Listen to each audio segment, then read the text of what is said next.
Hi, I'm Noah, and I'm roasting one person from every country in the world in a random order. Today I'll be roasting South Korean president and a man who, in this picture, looks like he's going to an opera house that is haunted by a ghost seeking revenge on him, Park Chung-hee. Park grew up at a time when Korea was ruled by Japan, and so wanted to attend a Japanese military academy that he applied with a letter written in his own blood, but was still rejected. I don't know, I think I agree with Park's rejection. On the one hand, the letter written in blood shows incredible dedication, but on the other, sort of the first objective a soldier has is to keep the blood on the inside of the body. Park was eventually able to forge a military career, but in 1948 he was sentenced to death for his past membership in a communist political party. He was only able to escape after informing on the rest of the party. Despite shifting from a communist in his youth to right-wing when he was the president of South Korea, Park never abandoned his most deeply held conviction, that nothing comes before Park Chung-hee. Despite his communist past, Park was allowed back into the military at the beginning of the Korean War and achieved great success in the war against North Korea, which was led by the party he was once a member of, and in the war with the rank of brigadier general. Park was now exclusively loyal to South Korea, and he was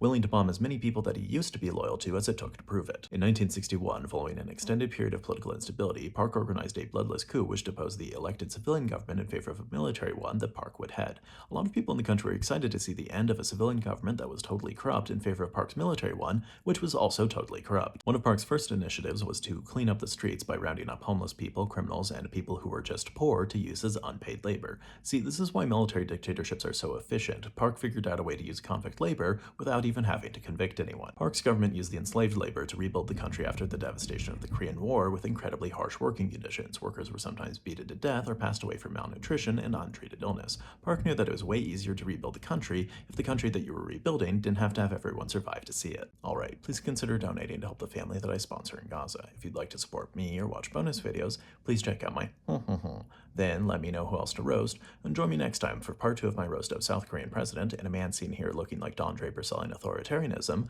Park Chung-hee.